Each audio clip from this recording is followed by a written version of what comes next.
Hello friends. तो ये मैंने एक अलजेब्रा का क्वेश्चन लिया है, तो आइए इसे पढ़ते हैं और इसे बनाते हैं। तो दिया हुआ है इफ वन रूट ऑफ एक इक्वेशन यहाँ पे दिया हुआ है और इसका एक रूट दिया हुआ है, कितना 4 दिया हुआ है। ठीक है। तो इस इक्वेशन का एक रूट 4 है, यानी कि इस इक्वेशन को 4 जो है सो सेटिस्फाई करेगा, हम लोग ऐसा बोल सकते हैं, है ना। तो 4 इस इक्वेशन को सेटिस्फाई करेगा, इसका मतलब x के जगह पे हम लोग 4 पुट कर सकते हैं इस इक्वेशन के लिए, ठीक है।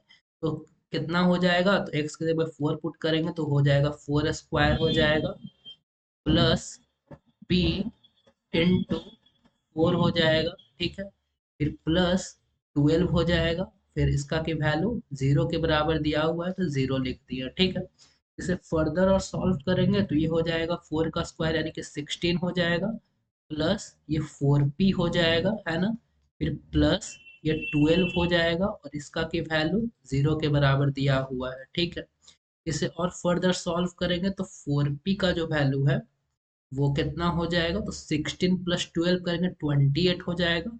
28 उधर जाएगा, इक्वल इज इक्वल टू के उधर जाएगा तो -28 साइन में जाएगा, है ना, -28 हो जाएगा। तो यहाँ से p का वैल्यू कितना हो जाएगा, तो -7 हम लोग लिख सकते हैं, बिकॉज 4 इसको -7 टाइम कैंसिल कर देगा, है ना। तो p का वैल्यू -7 आ गया। ठीक है। अब आगे पढ़ते हैं।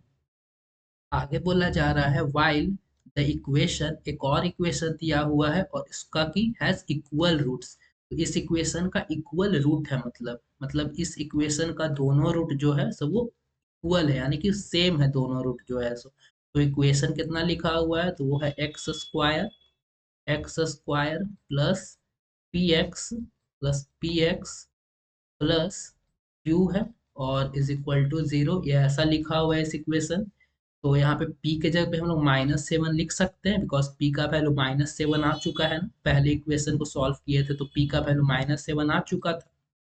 तो इसे लिखते हैं हम लोग एक्स स्क्वायर, p के जगह पे -7 लिख देते हैं तो ये हो जाएगा -7x हो जाएगा। फिर प्लस वही q हो जाएगा और इसका की वैल्यू इज इक्वल टू 0 के बराबर हो जाएगा। ठीक है। तो ये इक्वेशन है और इसका जो है सो रूट दोनों इक्वल है, ऐसा क्वेश्चन में बोल रहा है। तो मान लेते हैं इस इक्वेशन का रूट को अल्फा सपोज कर लेते हैं, तो दोनों जो रूट होगा वो अल्फा इस इक्वेशन के लिए हो जाएगा, है ना। इस इक्वेशन का दोनों रूट अल्फा हो जाएगा। तो जब दोनों रूट इस इक्वेशन का अल्फा हो गया तो एक चीज हम लोग को पता है, इस सम ऑफ रूट जो है, तो कोई भी क्वाड्रेटिक इक्वेशन का जो सम ऑफ रूट होता है वो -b/a होता है। तो यहाँ पे इसको हम लोग ए बोलते हैं, यहाँ पे जो कांस्टेंट टर्म जो रहता है उसको ए बोलते हैं, इस ये वाला पार्ट को बी बोलते हैं और यहाँ ये वाला पार्ट को सी बोलते हैं, है ना।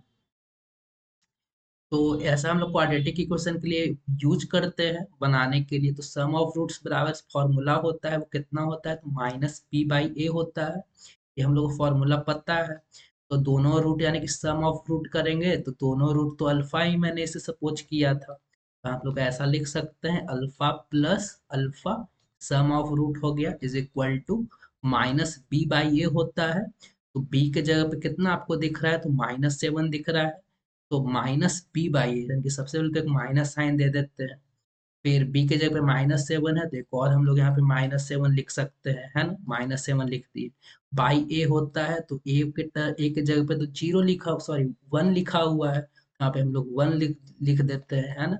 ये 1 हो गया। यानी कि सॉल्व करेंगे तो 2 अल्फा का जो वैल्यू है वो कितना हो जाएगा, तो माइनस माइनस प्लस वो 7 हो जाएगा। यानी कि जो अल्फा है उसका वैल्यू कितना हो जाएगा, तो 7/2 हो गया, ये अल्फा का वैल्यू आ गया। ठीक है। अगर सब क्लियर है, यानी कि इस इक्वेशन का दोनों रूट कितना हो जाएगा, तो 7/2 ऐसा हम लोग लिख सकते हैं। बिकॉज इस इक्वेशन के लिए मैंने रूट जो है सो अल्फा सपोज किया था और अल्फा का वैल्यू 7/2 आ गया। ठीक है। और एक और चीज होता है, सम ऑफ रूट तो बराबर -b/a, ऐसा मैंने लिखा था। फिर प्रोडक्ट ऑफ रूट बराबर क्या होता है, तो c/a होता है ना। तो प्रोडक्ट ऑफ रूट यानी कि दोनों रूट वही अल्फा इंटू अल्फा, ऐसा है हम लोग लिख सकते हैं प्रोडक्ट ऑफ रूट। ये होता है c/a, तो c के जगह पर क्यू लिखा हुआ है, सी के जगह पर तो क्यू लिखा हुआ है, वही लिख दिए क्यू डिवाइडेड बाई ए करेंगे तो ए के जगह पे तो 1 है, यानी कि 1 यहाँ पे लिख दिए। ठीक है। और अल्फा का वैल्यू मैंने कितना फाइंड कर लिया था, तो 7/2 फाइंड कर लिया था। यानी कि हम लोग ऐसा लिख सकते हैं 7/2 इंटू 7/2 अल्फा के जगह पे मैंने लिख दिया, और फिर इज इक्वल टू क्यू, ऐसा हम लोग लिख सकते हैं ना। तो यहाँ से इस फर्दर सॉल्व करेंगे तो वही, यानी कि Q का जो वैल्यू है वो कितना आ गया, तो 7 इंटू 7 करेंगे वो हो गया 49 हो गया, और 2 इंटू 2 करेंगे तो डिवाइडेड बाई ये 4 हो गया। तो ये Q का वैल्यू आ गया 49 डिवाइडेड बाई 4 आ गया, ठीक है। और हमसे क्वेश्चन में Q का ही वैल्यू फाइंड करने के लिए पूछ बोल रहा था, है ना। तो Q का वैल्यू 49 डिवाइडेड बाई 4 आ गया, तो कौन सा ऑप्शन, ऑप्शन ए वाला ये करेक्ट हो गया। ठीक है फ्रेंड्स, तो यही था इस वीडियो में जो मैं आपको बताने वाला था कि आप इस मेथड के थ्रू इस क्वेश्चन को बना सकते हैं। ठीक है, फिर नेक्स्ट वीडियोस में मिलते हैं। Thank you.